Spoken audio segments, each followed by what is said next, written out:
इसको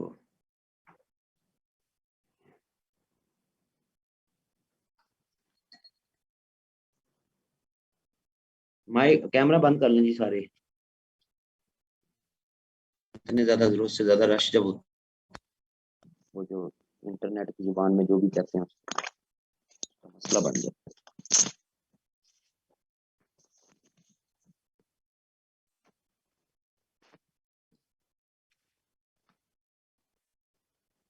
थ्री 43 हूँ बंदा पूछे 343 किमें हो गए। बात कई मुफ्त बरे भी आ गए हैं बीच में, क्या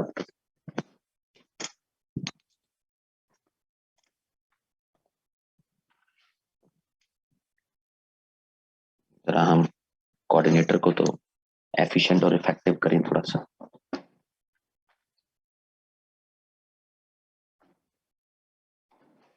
हेलो भाई कोऑर्डिनेटर साहब, ये क्लास में 343 हो गए हैं, आप देख लें यार, ये कहाँ से बाहर बाहर से लोग आते जा रहे हैं इस टाइम। 380 हो गया। इन्ने पैसे मेरे को तो नहीं आए 380 के पैसे थे, कुछ 350 350 होल पै रहा वैसे मन 340 हो गए, 3 ड्रॉप हो गए। भाई चेक करा ले अपने मुंडिया दोनों को चेक करा। ओके भाई की फिर सारे का इकबाला होगा की फिर मसला है। अच्छा जी बात शुरू करते हैं, और ये ज़हन में रखिएगा जी कि संडे की जो क्लास है खास तौर पे करंट अफेयर की, इसमें एक टॉपिक जो है वो हुआ करेगा। कभी कभी दो भी हो सकते हैं अगर टॉपिक छोटा हो। आज का टॉपिक लंबा थोड़ा सा टॉपिक है, पूरे 2 घंटे की क्लास तो नहीं होगी, क्योंकि मैं 4 दिन लाहौर में रुक रहा होता हूँ, तो फिर संडे को टाइम से घर जाएं, बेगम के साथ खाना खाएं, बातें शातें करें, और अगले हफ्ते का जो है वो उसे इजाज़तनामा हासिल करें। तो संडे की क्लास में ज़्यादातर, लेकिन 4 वीक्स मैंने जो है वो पाकिस्तान के डोमेस्टिक जो एरियाज हैं और डोमेस्टिक इश्यूज हैं उन पे, तो फिर भी हम 20 तो करेंगे 20 से ऊपर चले गए तो अच्छी बात। इसी तरह उससे अगले 4 वीक्स में हम रीजनल जो टॉपिक्स हैं, और उसमें फिर जो रीजनल इश्यूज हैं साथ, उनको देखेंगे, उनको करेंगे। वो हैदर दे दो इधर, तो उनको देखेंगे। वो भी इसी तरह 4 वीक्स, तो वो 20 तक तो हम जाएंगे मे बी इसमें कम भी हो जाए। और इसी तरह 4 वीक्स में हम ग्लोबल के टॉपिक्स में और ग्लोबल इश्यूज में जाएंगे। वो भी मे बी इतनी 20 ये 18 से 20 हो सकते हैं, क्योंकि इन टॉपिक्स की डायनामिक्स जरा डिटेल में होती हैं, एक्सप्लेन ज्यादा करना पड़ता है रीजनल और ग्लोबल के टॉपिक्स को बनिस्बत डोमेस्टिक के topics. Well compose topic, headers की ये बात खत्म होगी। रीजनल और ग्लोबल इश्यूज को थोड़ा सा हिस्टोरिसाइज करना पड़ता है, जो पेपर में तो नहीं लिखना स्टूडेंट ने, लेकिन थोड़ा सा हिस्टोरिसाइज करना पड़ता है ताकि उसकी अंडरस्टैंडिंग, जैसे कश्मीर के सोल्यूशन, और यकदम अब हेडर बना के कश्मीर के सोल्यूशन नहीं करवाए जा सकते, तो थोड़ा सा स्टूडेंट को उसकी नो हाउ बतानी पड़ती है। तो ये फिर भी मिल मिला के आपके जो है वो 55 टॉपिक्स तक बात, 50+ तो जाने जाने 60 तक जा सकते हैं। और वही जो 7 8 10 जो एडिशनल टॉपिक्स जो मुझे लगेंगे कि इनको भी हाथ इन पे साफ कर दें, वो जनवरी के एंड में सबके लिए ऑनलाइन एक साथ ही वो शुरू हो जाना। लेकिन इस दफा प्रॉब्लम भी हो सकती है, क्योंकि 500 तक का मेरी लिमिट है, 349 तो भी हो गए हों। लेकिन खैर, टॉपिक है जी आज का हमारा पाकिस्तान के economic problems and critical estimation, या एस्टिमेट कर लें, critical estimate of governments policies. Economic problem क्या हमारे और फिर गवर्नमेंट की जो पॉलिसीज हैं उनका जरा एक क्रिटिकल ओवरव्यू वो देखना है। ठीक है जी। अब ये जो इकोनॉमिक प्रॉब्लम्स वाला सेगमेंट है, ये मैं अक्सर अपनी पाकिस्तान अफेयर की क्लासेस जो पहले होती नहीं उनमें भी एक ब्रीफ सा इसका ओवरव्यू देता आ रहा हूँ। यहाँ पे थोड़ा सा डिटेल में बात हो जाएगी। लेकिन जो फिर गवर्नमेंट की पॉलिसीज रहेंगी और वो भी जाहिर है मौजूदा गवर्नमेंट की, ऐसा नहीं है कि आपने इसको भी पूरी तारीख चला देनी, मौजूदा गवर्नमेंट की जो पॉलिसी।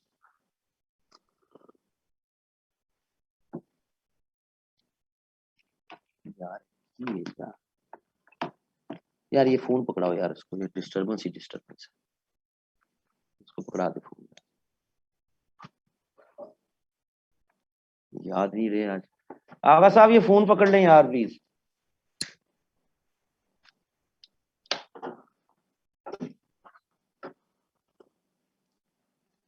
तो पहले तो जरा आपके जो इकोनॉमिक प्रॉब्लम है, अब याद रहे ये बात कि जी अनएम्प्लॉयमेंट है, सही जी, एनर्जी क्राइसिस है, वाटर का इशू है जी, बला बला पावर्टी है जी, ये सब, ये प्रॉब्लम्स नहीं है, ये जहन में डाल, किसी भी इंटरव्यू में, किसी भी करंट अफेयर, इवन ये सवाल ऐसे हैं जो पाकिस्तान अफेयर में भी चल रही हैं, ये सब प्रॉब्लम्स नहीं है, ये सब इम्प्लीकेशंस हैं। ये सब क्या हैं? इम्प्लीकेशंस। प्रॉब्लम कहीं और है, उन प्रॉब्लम की वजह से ये असरात नजर आते, ये जेनों में डाल अच्छी तरह कि जी आपके नजदीक पाकिस्तान के बड़े मसाइल क्या हैं, इकोनॉमिक मसाइल क्या हैं, तो आप वहां बताना शुरू कर दें, एनर्जी क्राइसिस है, वाटर क्राइसिस है, अनएम्प्लॉयमेंट है, पॉवर्टी है, लोग इसी में रह रहे होते हैं। ये प्रॉब्लम नहीं, ये असरात हैं उन प्रॉब्लम्स के। ये जेन में एक बात, आपको इंटरव्यू में पूछ लेता है किसी भी जगह की, यार पाकिस्तान के कोई बड़े पॉलिटिकल प्रॉब्लम्स बता दें, आप बताना शुरू करें दहशतगर्दी है, ऐसा ही है ना, सही। तो ये इम्प्लीकेशन है। पॉलिटिकल प्रॉब्लम बड़ा बताने आप जाएंगे तो आप बताने जाएंगे फेडरेशन का क्राइसिस, समझ आ रही? सो प्रॉब्लम को उसकी जड़ से पकड़ना। 99% केसेस में स्टूडेंट ये इस तरह के जो इकोनॉमी और पॉलिटिक्स के टॉपिक्स हैं उनमें ये अंडरस्टैंडिंग डेवलप नहीं कर पाता। वो रीडिंग कर रहा है, उसको जो भी चीजें मिल रही हैं, जो नोट्स मिल रही हैं, जो अकेडमीज की हैं या बाकी जो उसको मिल रहा है, वो जनाब इनको प्रॉब्लम समझी जाएगा और उन्हीं में रहेगा। ये जेहन में रख, जिस भी चीज के असरात मुरतब हो रहे हैं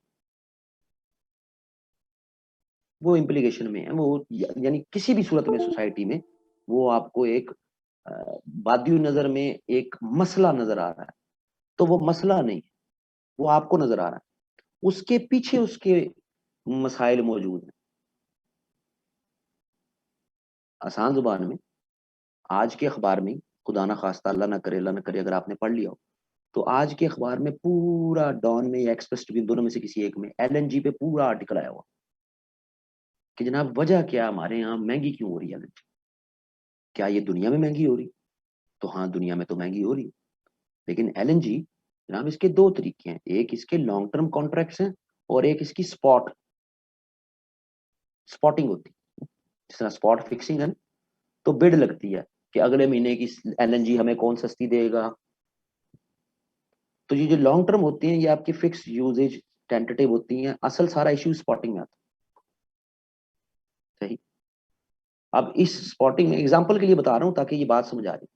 तो जनाब इसमें क्या हुआ है कि वो आर्टिकल अगर आप उसको नजर देखें कि प्रीवियस ईयर्स में हम, यानी प्रीवियस गवर्नमेंट्स में कम से कम 60+ डेज पहले ऑर्डर दे देते थे स्पॉट में कि अगले 2 महीनों बाद हमें इतनी एलएनजी चाहिए, जो जरूरत की है लॉन्ग टर्म में वो तो मिल रही है, लेकिन एक्स्ट्रा इंडस्ट्री में लग गई, कंजम्पशन में लग गई, एक्स्ट्रा कंज्यूम हो रही है, जो हमारे टारगेट था उससे ज्यादा हो गई है। तो जो आपके ये लॉन्ग टर्म कॉन्ट्रैक्ट्स हैं वो काफी नहीं है एलएनजी के, तो स्पॉटिंग करनी पड़ती है, स्पॉट सट्टा लगाना पड़ता है। तो ये जनाब 60 डेज पहले आइडियल होता था कि ऑर्डर देते थे, ये 45 डेज कम से कम और 60 डेज ज्यादा पहले आपने ऑर्डर दे दिया, यानी आपको 1 जनवरी को एलएनजी चाहिए तो आपने 1 अक्टूबर से 15 अक्टूबर के दरमियान ऑर्डर कर दिया, बिडिंग ले ली, जो सबसे कम रेट पे आपको देगा आपने उसको ऑर्डर दे दिया, सही है जी। तो इट वॉज, यही प्रैक्टिस पूरी दुनिया में चलती, स्टैंडर्ड बेंचमार्क यही है। इस गवर्नमेंट में आगे क्या हो गया कि ये चीज 13-13 दिनों में, 15-15 दिनों में, 18-18 दिनों में पहले ये ऑर्डर दे दी। तो उस वक्त जो आपको एलएनजी प्रोवाइड करने वाली कंपनी है उसको भी पता है शिपिंग कंपनी उसको भी पता कि इनको जरूरत है, रेट बढ़ा, तो आपको बिड्स ही ज्यादा मिलेंगी। जब आप 20-25 दिन पहले बिड लेंगे, आपको पहले टेंडर मिलेंगे, फिर आप उनको अप्रूव करेंगे, वो आपको मिलेंगे ही ज्यादा। समझ आ रही है जी? तो आप प्रॉब्लम कहाँ पे फिर आप गेज करेंगे इसको, कि जी एलएनजी की कीमतें बढ़ रही हैं, ठीक है जी, तो आपका इशू कहाँ बन रहा है, ठीक है, एडमिनिस्ट्रेटिव। ठीक, वाज़ेह सी बात है कि आप एडमिनिस्ट्रेशन इफेक्टिव नहीं कर रहे। एडमिनिस्ट्रेशन इफेक्टिव होगी तो ऐसा नहीं है कि आपको गैस मिल नहीं सकती। सही, समझ आ रही जी? दूसरा प्रॉब्लम कहाँ पे नजर आ रहा है, वो पूरा मैप बना के देता है कि जनाब आपके यहाँ जो कतर से एलएनजी का आना था रूट, ये जनाब 2 से 3 दिन में आपके पास।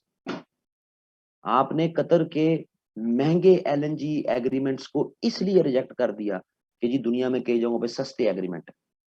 तो सस्ते एग्रीमेंट तो हैं, लेकिन अंगोला से आपके यहाँ आने में 22 दिन लगते हैं गैस को, जहाज को आने में, ठीक है जी। तो ट्रांसपोर्टेशन कास्ट भी थी। तो अगेन एडमिनिस्ट्रेटिव, ठीक है, वो एडमिनिस्ट्रेशन का इशू कि आपने इन चीजों को अकाउंट फॉर ही नहीं किया। समझ आ रही जी? इनसे लीड होता है जनाब इनकैपेसिटी, के गवर्नेंस के स्ट्रक्चर में आपकी क्या एक्सपोज हुई, इनकैपेसिटी मेयरली, कि आपने जनाब कतर बेस महंगे एलएनजी के एग्रीमेंट्स को खत्म किया, महंगे थे, लेकिन आपने अकाउंट फॉर नहीं किया ट्रांसपोर्टेशन कॉस्ट को, आपने अकाउंट फॉर नहीं किया स्पॉटिंग को, आप अपने कई लॉन्ग टर्म एग्रीमेंट्स कैंसिल करते गए, ज्यादा फिर आपको फोकस किस पे करना पड़ गया, स्पॉट पे। वो स्पॉट कॉन्ट्रैक्ट अब आपको मिलते हैं महंगे। आप कहते हैं कि दुनिया में एलएनजी महंगी है, हालांकि वो महंगी नहीं है, आप स्पॉटिंग क्यों लेट कर रहे हैं, आप अगर पहले कर लें तो आपको में भी थोड़ा सा फर्क पड़। तो वो प्रोडिक्शन ये है कि इस विंटर में लगवा लो हीटर जो है और गीजर बिजली वाले, क्योंकि जब ये एलएनजी बहुत महंगी होगी, कम आप इसको खरीदेंगे वरना प्रॉब्लम होगी, आप नेचुरल गैस की तरफ और ज्यादा जाएंगे, उसकी शॉर्टेज बनेगी, तो जनाब खरीद लो, कहने का मतलब है। खैर ये तो वैसी बात नहीं। इकोनॉमिक प्रॉब्लम है क्या आपके, इकोनॉमिक प्रॉब्लम, भाई जो आपके फंडामेंटल वीकनेसेस हैं उसको पहले समझना। फंडामेंटल वीकनेसेस जिनसे आपका इकोनॉमिक प्रॉब्लम जनरेट हो चुका हुआ, आप जब इन हेडर्स को आप देखोगे तो आपको रियलाइज हो जाएगा कि प्रॉब्लम क्या होती है और इम्प्लीकेशन क्या होती है। फंडामेंटल वीकनेस में वो कहता है जनाब लो टैक्स टू जीडीपी रेशो, ये आपका बहुत बड़ा मसला। डेवलपिंग कंट्री के लिए आइडियल है कि उसका minimum 18% tax to GDP ratio, minimum 18% tax to GDP ratio होना चाहिए। इंडियंस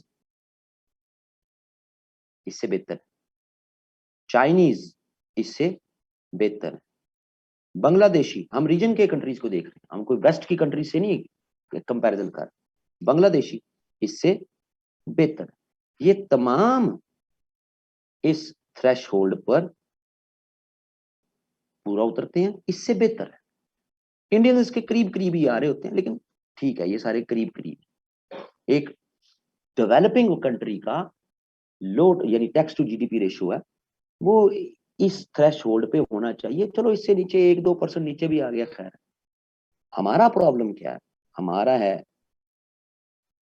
इस जो 20-21 का पूरा हुआ, इसमें यानी प्रीवियसली जो 19-20 का है वो लेस देन 10% है, और 20-21 का equivalent to 10% tax to GDP ratio, यानी जितनी आपकी कलेक्टिव जीडीपी है उसका 18% मिनिमम अगर आप टैक्स कलेक्ट कर लें तो आपकी इकोनॉमी बेहतरी से चल सकती। कोई ज्यादा बड़ी रॉकेट साइंस ये नहीं, इस लेवल पर बस आप आ जाए। सही है जी? तो हमारा इशू ये है कि हम तकरीबन 10% पे बैठे। अब हम कोई इस गवर्नमेंट को क्रिटिसाइज नहीं करने जा रहे कि जी पीछे ज्यादा हो गया था या व्हाट्सएवर हो गया था, लेकिन हमारा ये जनरलाइज्ड है। पिछली गवर्नमेंट भी वो 11% के करीब करीब ही आई थी बस। ऐसा नहीं है कि पिछली गवर्नमेंट ने भी कोई रॉकेट चला दिए थे, इससे पिछली गवर्नमेंट भी मैक्सिमम 11% तक ही ला सकती। लेकिन इस गवर्नमेंट में इसके 3 जो साल है उसमें पहले ईयर में वो लेस देन 10, दूसरे ईयर में फिर ये हो गया कि कोरोना का इम्पैक्ट आ गया। सही है, तो ये इशू बना। तीसरा फिजिकल ईयर अभी इसका चल रहा है, समझ आ रही जी? सो ये इशू आ लो जी। एक तो ये बड़ा मसला है लो टैक्स टू जीडीपी रेशो का। आपकी जीडीपी, लेट अस अज्यूम, मैं एग्जांपल देने के लिए समझा रहा हूं कि आपकी जीडीपी है 100 रुपीज टोटल, जितनी प्रोडक्टिविटी आपकी आपकी मुल्क में हो रही है वो 100 रुपीज है। तो आपने 18 रुपए टैक्स अगर कलेक्ट कर लेते हैं तो ये मिनिमम थ्रेश होल्ड है डेवलपिंग कंट्रीज का, कि डेवलपिंग कंट्रीज के लिए काफी है, उनके एक्सपेंस के लिए, उनके बजट के एक्सपेंस के लिए इतना काफी है।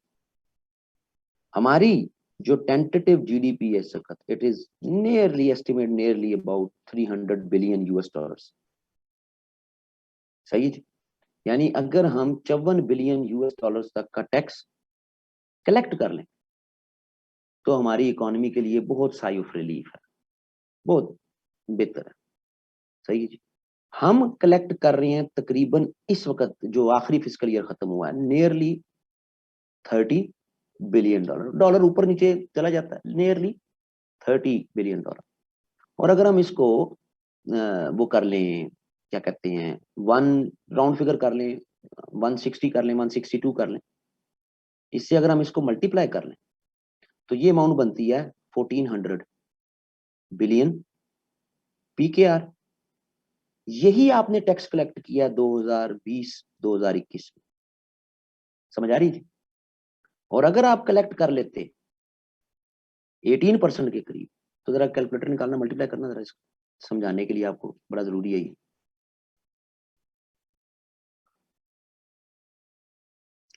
डॉलर का रेट ऊपर नीचे हो सकता है, हम जरा राउंड फिगर में कर रहे हैं ताकि हमें आसानी रहे। पेपर में नहीं आपने इसको लिखना, पेपर में ये वाला जितनी बात लिख दी आपने बहुत है, इसको आपने अंग्रेजी में लिखना है, बहुत है। 86 कर लो, ठीक है जी, पीकेआर। अब ये क्यों लिख रहा है जी हमने? आप जरा जाके 2021-22 का जो बजट है इसको देख लें कि ये कितने का बजट है, टोटल बजट। ये राउंड फिगर में आपका 75 बिलियन पीकेआर का बजट है। और इसमें आप सप्लीमेंट्री बजट भी ऐड कर लें तो ये किसी सूरत में भी 7700 या 7800 से ऊपर नहीं जाना बजट, जो आपने एस्टिमेट की कि हमारा इतना साल का खर्चा है। तो क्या वो खर्चा इस अमाउंट से कम हो गया ना, तो मतलब आप सरप्लस में चले जाएंगे, मतलब आपके मसले खत्म हो जाएंगे। वेस्टर्न वर्ल्ड तो 51% तक डेनमार्क में टैक्स लिया जाता है, ठीक है जी, तो हम तो सिर्फ बात कर रहे हैं 18%। सो हम सिर्फ इतने थ्रेश होल्ड पे आ जाए तो हम सरप्लस में चले जाएंगे। सही है जी। तो अब आपका बजट अगर 7500 से 7800 के दरमियान बीच में आपका पूरे साल का बनता है, इस साल की आपकी कलेक्शन इस अमाउंट के करीब है राउंड फिगर, आप एक साल में इतनी बड़ी छलांग नहीं लगा सकते। फॉर इंस्टेंस 2008 सॉरी 2013 में पाकिस्तान में जो टैक्स कलेक्ट हुआ वो राउंड फिगर में तकरीबन 2000 अरब रुपए है 2013 में। सही। जब 2018 की गवर्नमेंट जा रही है तो ये राउंड फिगर में 38 बिलियन पीके आ रहा है। आपको 5 साल लगे, आप डबल नहीं कर सके या तकरीबन डबल कर गए। समझ आ रही है? ये हुकूमत 2021 के एंड में वो तकरीबन 47-4800 बिलियन जमा कर। ऐसा नहीं होता ना, बड़ी स्लो पेस में चलता है टैक्स, ये नहीं कि छलांगे लग जाती। तो ये इतना बड़ा जो डिफरेंस है लगभग 2500 से 3000 अरब रुपए के दरमियान का, ये आप एक साल 2 साल में नहीं कवर कर सकते। सही है जी।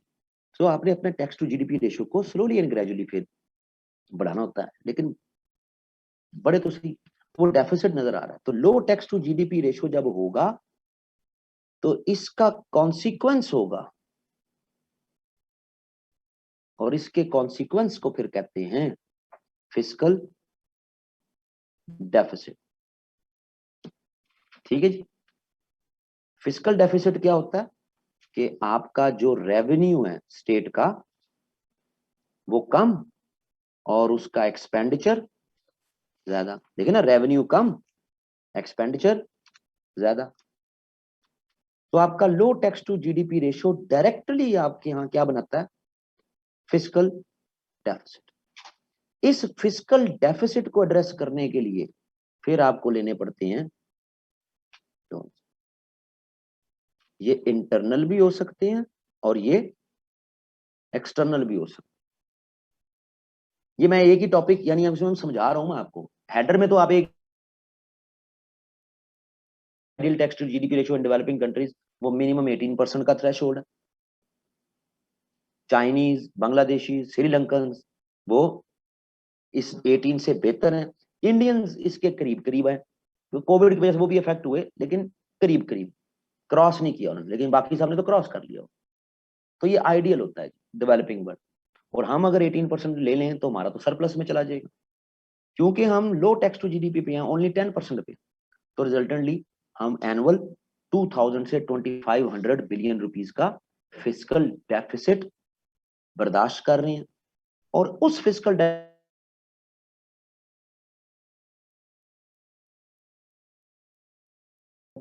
इंटरनल लोन जो आपको स्टेट बैंक प्रोवाइड कर रहा होता है, आगे वो जिस मर्जी से ले रहा हो, लेकिन वो चैनल वही है। और एक्सटर्नल लोन वो आप जनाब IMF से भी ले सकते हैं, वो आप किसी भी और फोरम से ले सकते हैं, वो आपको कंट्री आपको जो है वो लोन प्रोवाइड कर सकता है। फिर उसके इशू क्या होते हैं, वो टाइड भी होते हैं, किसी कंडीशंस के साथ होते हैं, आपको वो कंडीशंस भी पूरी करनी पड़ती। समझ आ रही है जी। So merely tax to GDP ratio आप अपना बेहतर करते जाएं तो आप अपने फिजिकल डेफिसिट को एड्रेस कर। सही है जी। ये बात समझ आती है जी। सेकंड, ये हमने एक किया जी अभी, ये वाला ज्यादा लंबा हो गया, लेकिन ये एक फंडामेंटल वीकनेस हमारी क्या है, पहली लो टैक्स टू जीडीपी रेशियो, जिससे सारे आपके कॉन्सिक्वेंसेस डेवलप हो। प्रॉब्लम ये है लो टैक्स टू जीडीपी रेशियो। आपको किसी भी इंटरव्यू में किसी भी जगह पे सवाल है, बड़ा मसला क्या है आपकी इकोनॉमी, फिजिकल डेफिसिट भी नहीं है, वो भी कॉन्सिक्वेंस है, लोन्स भी कॉन्सिक्वेंस है। आप जी लोन बोझ है, लोन खत्म होता है, अब एक झटके में खत्म हो जाएंगे। आप बताएंगे लो टैक्स टू जीडीपी रेशियो, वो आपका बड़ा प्रॉब्लम, क्योंकि क्वेश्चन की नेचर इकोनॉमिक प्रॉब्लम की बात होती। लंबा हो जाना, मैं तो समझ रहा था जल्दी खत्म हो जाएगा। लो जी, फिर सीधी सी बात है जनाब, पुअर सेविंग रेट्स।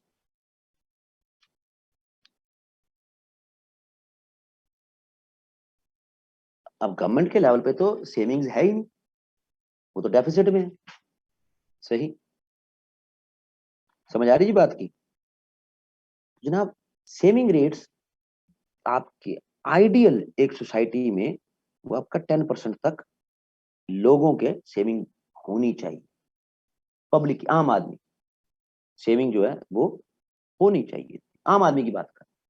लेकिन जब हम आ जाते हैं स्टेट के लेवल पर, तो स्टेट के सेविंग रेट्स वो प्रेशर, ये इस लो टैक्स टू यानी फिजिकल डेफिसिट के क्राइसिस की वजह से वो जनाब अपने सेविंग रेट्स बेहतर नहीं कर पाते, किसी भी सूरत कर ही नहीं सकते।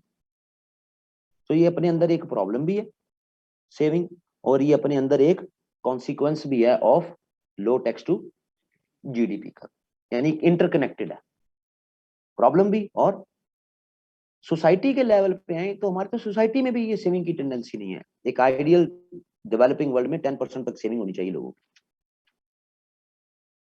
फिर इसके बाद अगला बड़ा इशू आपका तीसरा, minimal export growth with no value addition।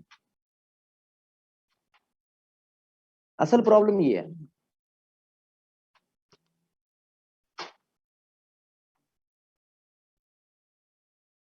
आपकी एक्सपोर्ट्स राउंड फिगर में 25 बिलियन यूएस डॉलर पे खड़ी एक्सपोर्ट्स, और आपकी इंपोर्ट्स राउंड फिगर में 65 बिलियन यूएस डॉलर पे खड़ी। सही है जी।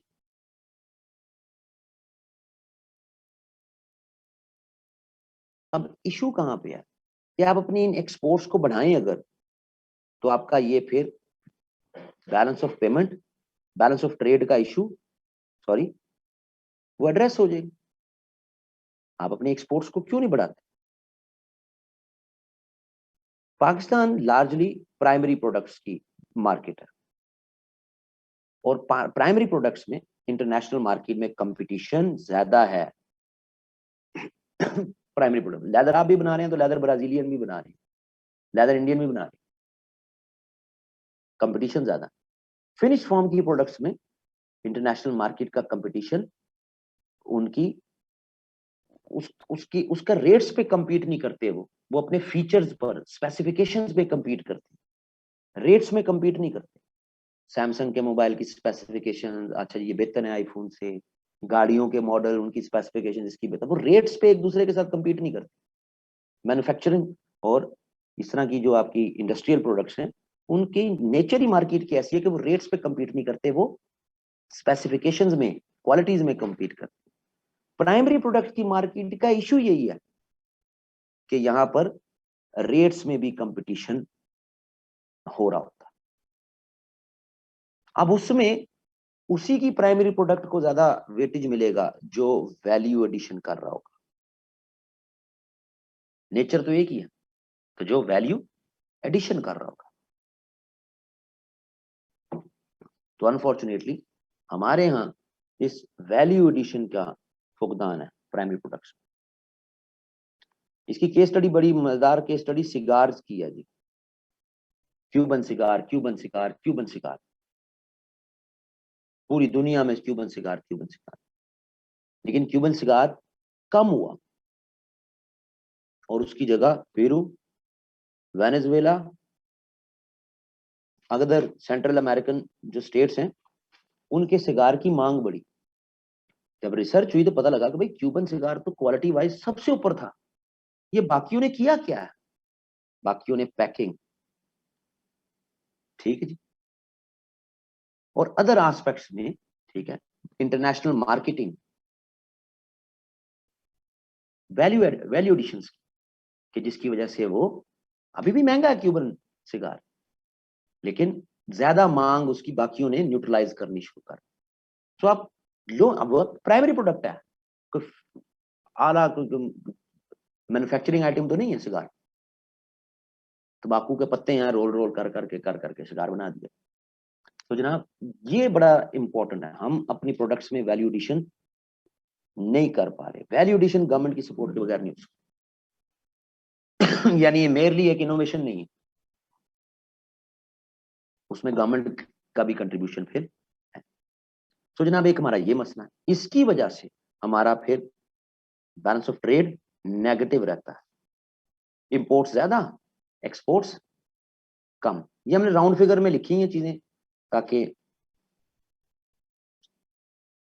लो जी, ये कहानी समझ आई जी। फिर अगला बड़ा इशू जो हमारा, अगला बड़ा इशू है हमारा loose monetary policy. Monetary policy क्या है? सीधी सीधी सी बात है, पैसे का कंट्रोल प्लस पीकेआर, करेंसी है ना आपकी, पैसे की मैनेजमेंट। कितना पैसा है, कितना पैसा चाहिए, कितना पैसा मार्केट में घूम रहा है, समझ आ रही?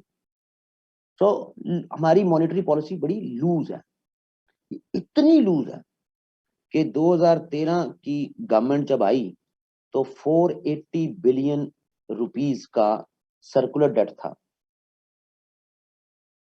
इस गवर्नमेंट ने 480 बिलियन रुपया इजाफी छाप के ये सर्कुलर डेट एक झटके में उतारने की कोशिश एट दैट टाइम। समझ आ रही? स्ट्रॉन्ग मॉनेटरी पॉलिसी हो, स्टेट बैंक ऑटोनोमस इंडिपेंडेंट हो, वो गवर्नमेंट को कभी ये अलाउ ना करने, क्योंकि आप जरूरत से ज्यादा पैसा छापेंगे तो फिर डिवैल्यू भी होगा, चीजें भी महंगी होंगी।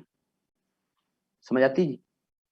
सो वो ये भी बड़ा इशू है आपका, ये नजर नहीं आ रहे होते हमें, हमें नजर यही आता है हाई महंगाई हो, माशी मसला सबसे बड़ा क्या है? महंगाई हो। कोई महंगाई मसला नहीं है, वो कॉन्सिक्वेंस है, इम्प्लीकेशन है, कहीं ना कहीं और बड़े लेवल पर होने वाले इशू। सही। फिर प्रॉब्लम हमारा एक और बहुत बड़ा वो है जनाब, प्रॉब्लम्स इन एक्सचेंज रेट।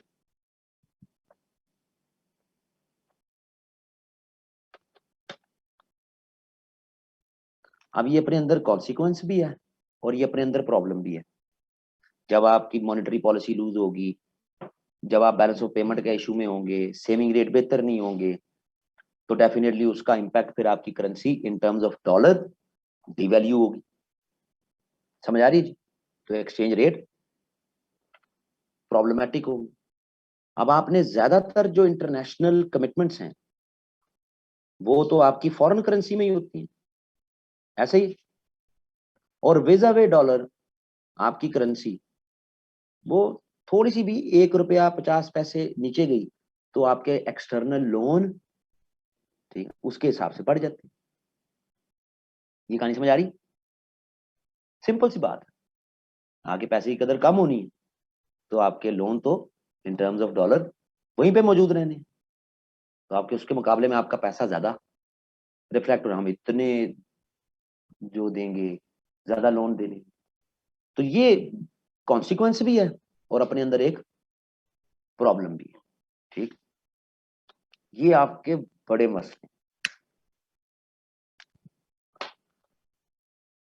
अब ये जो आपके प्रॉब्लम, एक्सपोर्ट्स वाला, इंपोर्ट्स वाला, करेंसी वाला, मॉनेटरी पॉलिसी वाला, ये फिर इन इन सब का, जिस तरह इन पीछे वाले जो लो टैक्स टू जीडीपी रेशियो के कॉन्टेक्स्ट में फिजिकल डेफिसिट का इशू आता है ना, तो ये बाकी चीजों की वजह से फिर आपका इशू बनता है जिसको आप कहते हैं करंट अकाउंट डेफिसिट।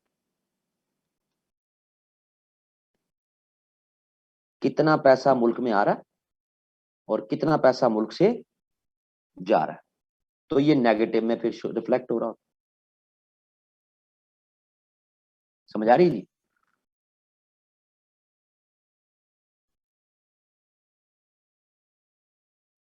ये दो हमारे फिर इन 5 मेन जो फंडामेंटल वीकनेसेस हैं, इससे दो आपके कॉन्सिक्वेंसेस डेवलप हो जाते हैं। फिजिकल डेफिसिट ये अंदरूनी मसला, करंट अकाउंट डेफिसिट ये आपका अंदरूनी और बैरूनी मसला। सही है जी?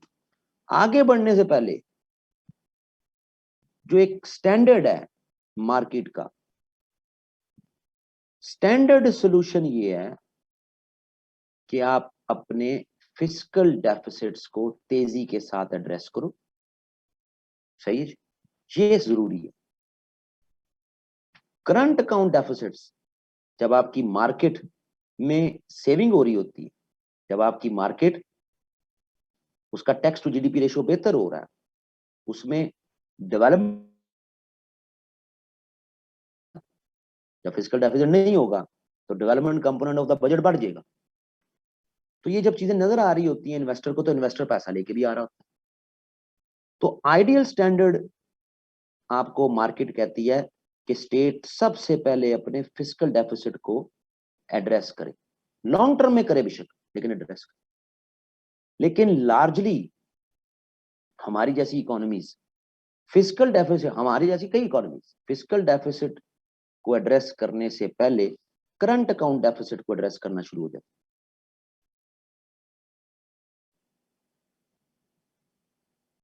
हम इस गवर्नमेंट के भी 3 सालों में ये देखते हैं कि करंट अकाउंट डेफिसिट हर महीने की रिपोर्ट आ रही है, करंट अकाउंट डेफिसिट हमने कम कर दिया और कम कर दिया और कम कर दिया। समझ आ रही? असल इकोनॉमी का प्रॉब्लम वो फिजिकल डेफिसिट। हमारी जैसी कई इकोनॉमीज ऐसे ही करती कि अपने करंट अकाउंट डेफिसिट को एड्रेस करवाने जा रही होती है, फिजिकल डेफिसिट अपनी जगह मौजूद रह रहे होते हैं, लोन वे लोन ले रहे होते हैं। यानी 18 से 21 में ये जो गवर्नमेंट है ये जब आई है तो उस वक्त लगभग राउंड फिगर में कोई 20 बिलियन यूएस डॉलर का फिजिकल डेफिसिट है, सॉरी करंट अकाउंट डेफिसिट है, 20 बिलियन का करंट अकाउंट डेफिसिट। ये अपने पहले 2 सालों में इसको 71% पर रिड्यूस कर गए थे। पहले 2 सालों में ये 71% इसको रिड्यूस करवा के 70% कर लें, यानी फिजिकल डेफिसिट ये आपका ले आए 6 billion, sorry current account deficit ले आए 6 बिलियन यूएस डॉलर। बड़ी बात है, ये छोटी बात नहीं है, बहुत बड़ी बात है, क्योंकि जितना करंट अकाउंट डेफिसिट ज्यादा होगा आपको डॉलर चाहिए ना उसको एड्रेस करने के लिए, क्योंकि दुनिया को तो आपने पैसे देने हैं। सही है जी, तो ये इस पे आ गए और टेंटेटिवली ये इसके बाद और भी इसको नीचे अब ला रहे। ये पहले 2 साल का जो तीसरे साल का हर महीने का अलग अलग आ रहा है। अब ये तो अपनी जगह मौजूद है, क्योंकि कलेक्शन तो आपकी किसी सूरत भी 47-4800 से ज्यादा नहीं हुई। पिछले साल का बजट 77 पे है, ये भी 75 to 78 तक में ही डेवलप हो जाना है। तो ये पैसा जो डिफरेंस है ये कहां से आना? तो लोन तो ये गवर्नमेंट भी ले रही है, डिस्पाइट करंट अकाउंट डेफिसिट को कम कर रही है। सही है जी, बीच में 1-2 महीने ऐसे हैं कि जिसमें करंट अकाउंट डेफिसिट नहीं था, प्लस में चले गए, सरप्लस में चले गए, चाहे कुछ मिलियंस के सरप्लस में चले गए, यानी दुनिया से पैसा ज्यादा आया, हमने दुनिया को पैसा कम दिया। तो ये मसला तो हल हो जाना चाहिए, लेकिन लोन इस गवर्नमेंट प्रीवियस गवर्नमेंट से ज्यादा लिए। क्यों? क्योंकि वो जो स्टैंडर्ड सोल्यूशन है उसकी तरफ आप नहीं आए। ये बात ज़हन में रखना जरूरी है ताकि अगले हेडर फिर आपको जो है वो समझ आ जाए कि इशू है कहाँ पे अभी भी इकोनॉमी का। तो देख ये प्रॉब्लम समझ आए हैं जी। अब जो जब भी आपके यहाँ physical deficit plus current account deficit किसी ना किसी मद में होना है, तो इससे जनाब सीधी सी बात है, एक तो आपका पब्लिक डेट ज्यादा होना है। ये नहीं है कि आपने एक खत्म कर दिया तो दूसरा है, आपका लोन बढ़ता ही जाता।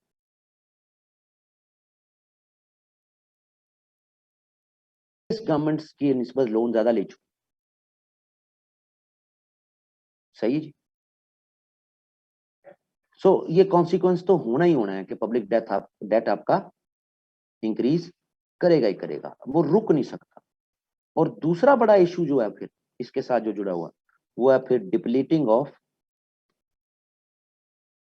International reserves. आपके फिर international reserve, foreign exchange reserves वो कम होते रहते हैं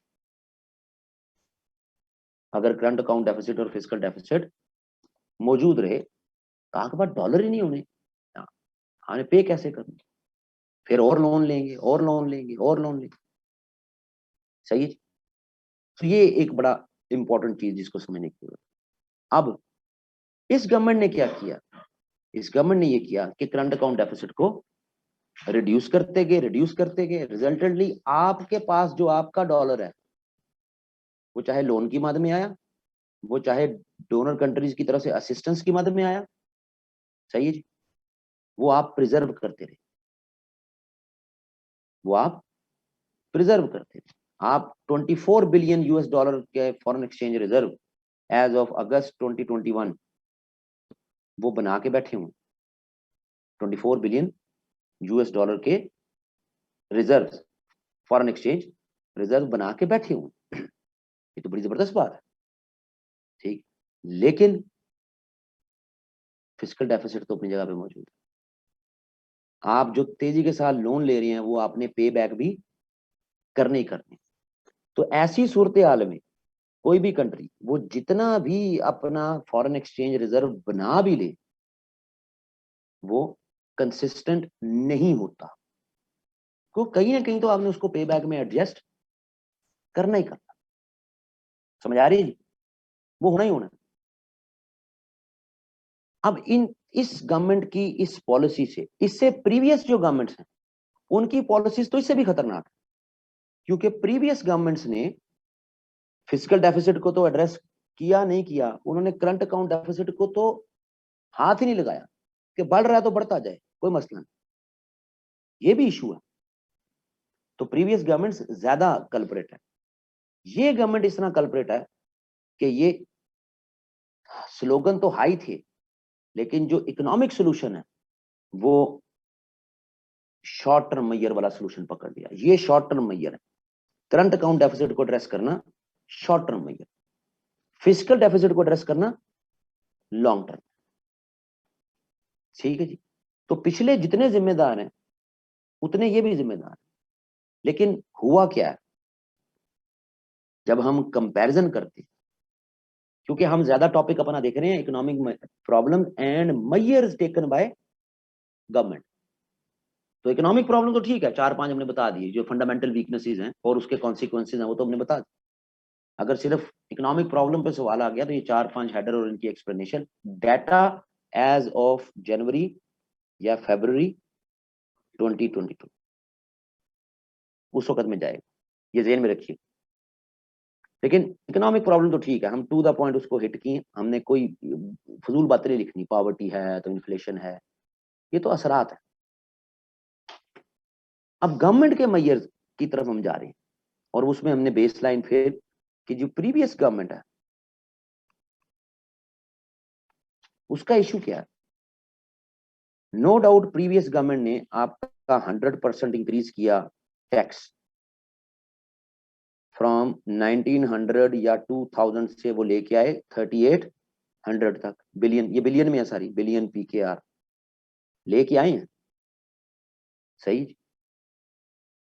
100% इंक्रीज तकरीबन, इसका मतलब है कि इकोनॉमी आपकी वाइब्रेंट हो कर दी थी इन्होंने, तभी तो टैक्स इतना कलेक्ट हुआ, सही है जी। लेकिन इस टैक्स कलेक्शन में जो डोमेस्टिक रिकवरी है आपकी, उसकी पेस स्लो है। भाई जो आपने इंपोर्ट्स कराई तो आप इंपोर्ट्स ड्यूटी भी लेते हैं ना। ये जो करंट अकाउंट डेफिसिट $20 बिलियन तक पहुंचा है साल का, कि जो पैसा भी आपके यहां आया और जो पैसा आपके यहां से जा रहा है वो $20 बिलियन का इजाफी है। तो ये जो $20 बिलियन का करंट अकाउंट डेफिसिट बन रहा है, इसमें वो भी पैसा यानी इन्वॉल्व है जो इंपोर्ट आ रही है। तो जब इंपोर्ट आती है तो इंपोर्ट ड्यूटी भी ली जा रही होती है। तो इस पैसे में ये वाला पैसा भी शामिल, इंपोर्ट्स बढ़ा दो, खोल दो, ओपन कर दो इंपोर्ट्स, तो जनाब पोर्ट पे जो चीजें उतरनी है वो सारी चीजें सिर्फ बुनियादी बेसिक कंजम्पशन की तो नहीं होनी, लग्जरी आइटम्स भी होनी, ठीक है, हर एक मशीनरी भी होनी, मुख्तलिफ चीजें, आप इंपोर्ट ड्यूटी लेते जा रहे हो। तो इसमें तो आपका डोमेस्टिक जो रिकवरी है उसकी पेस स्लो है।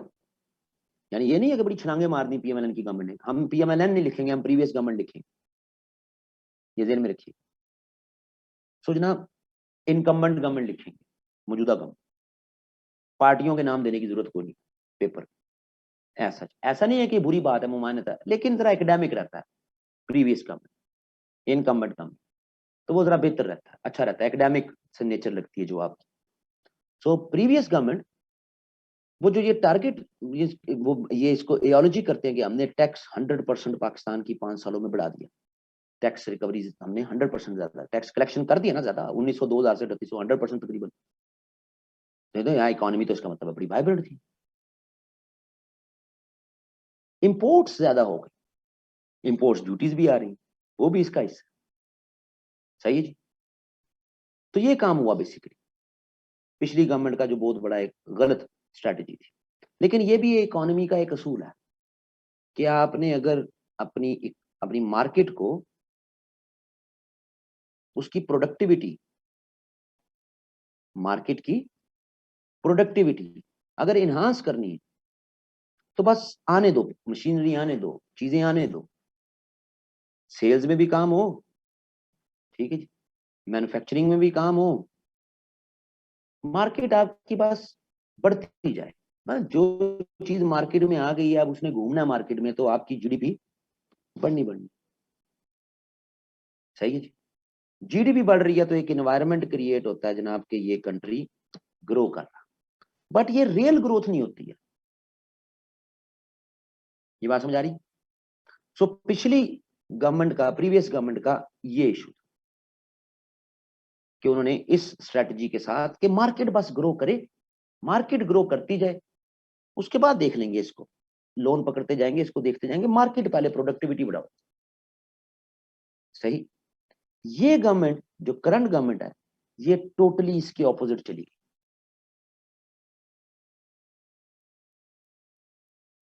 फिजिकल डेफिसिट तो ये एड्रेस करने गए को नहीं, ना वो पिछले गए ना ये गए, वो तो लॉन्ग टर्म सोल्यूशन है, उसकी तरफ ना ये गए ना पिछले गए। ये भी किसको पकड़ने गए? करंट अकाउंट डेफिसिट को। वो $20 बिलियन किस तरह देना हमने दुनिया का $20 बिलियन। तो पहले साल में तो आपको हेल्प मिल गई जनाब चाइना से, किंगडम ऑफ सऊदी अरेबिया से, ठीक है। पहले साल में तो आपको हेल्प मिल गई, आईएमएफ की तरफ आप नहीं गए। दूसरे साल में आपको जाना पड़ गया, जुलाई 2019 में। सही है। लेकिन ये हमारा इशू नहीं है कि आप आईएमएफ की तरफ गए नहीं गए।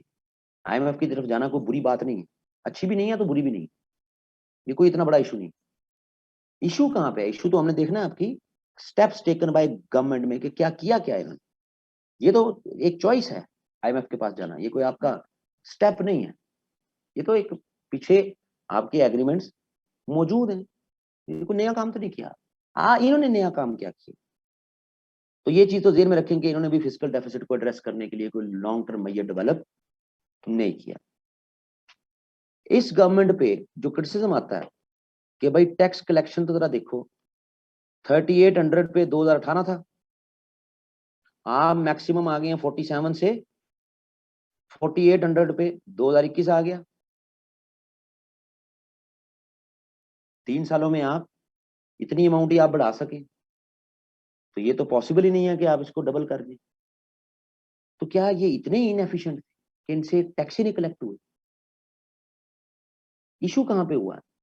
इशू हुआ है for in order to address current account deficit, इस गवर्नमेंट ने इंपोर्ट्स इनिशियली बैन करना शुरू कर, वेरियस सेक्टर्स जिनमें इंपोर्ट्स बैन करना शुरू कर। एक आस्पेक्ट, जब इंपोर्ट्स कम होंगी तो करंट अकाउंट डेफिसिट ऑटोमेटिकली कम होता जाएगा। समझ आ रही है? 2019 से 2018 के यानी एंड से 2019 पूरा, 2020 का फर्स्ट हाफ, वो तो कोरोना में ही आ गया, लेकिन 19 पूरा का पूरा आप समझ लें, आपने हर तरह की जनाब जापानीज कार्स मंगवानी रोक दी। सही है जी? कि नहीं आएंगी? क्योंकि आएंगी तो आपकी लोकल मार्केट से डॉलर जापान जाएगा या किसी भी मुल्क में जाएगा, जो आप इंपोर्टेड गाड़ियां मंगवाएंगे, तो आपने रोक दी ताकि आपका डॉलर महफूज रहे। सही है जी। दूसरा काम इन्होंने क्या किया? हैवी टैरिफ्स, ड्यूटीज, ड्यूटीज बढ़ा दी। सही है जी।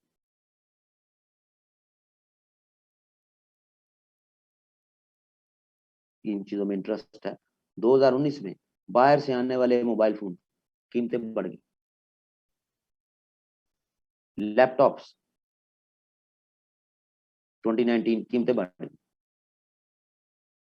यानी 2019 के शुरू में जो लैपटॉप 50,000 में आता था, आज वो 1,25,000 में मिल रहा है।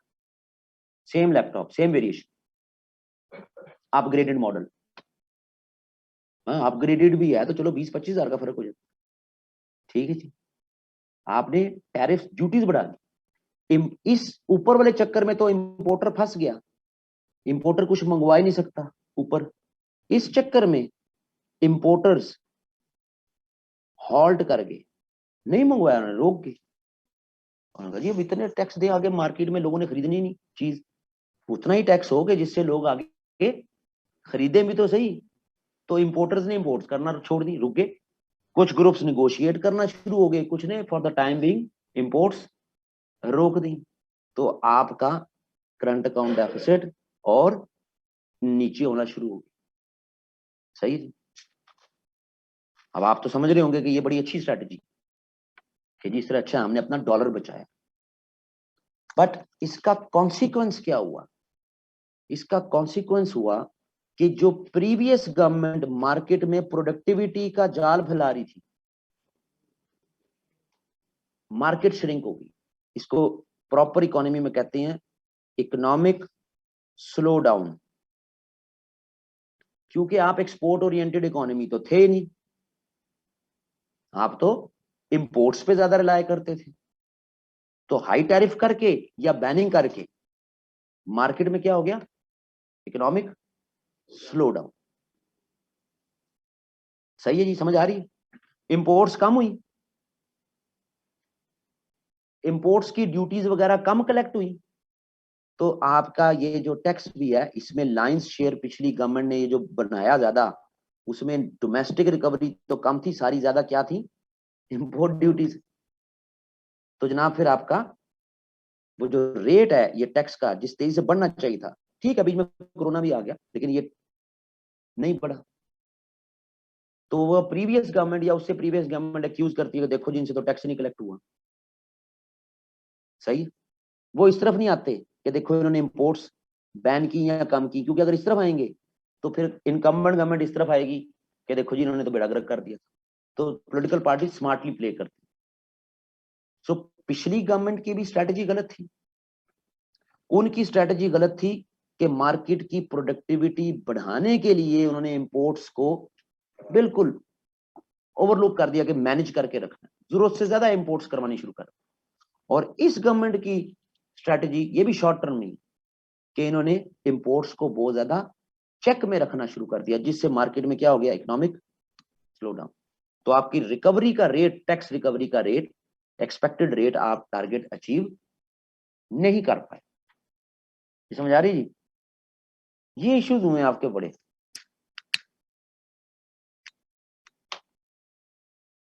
क्लियर है जी? ये समझ आती है पॉइंट की? अब ये जो इकोनॉमिक स्लो डाउन हुआ है ना जी आपका, इसके इम्पैक्ट क्या हुए फिर? इसके इस इन डिसीजंस के आपके इम्पैक्ट क्या हुए?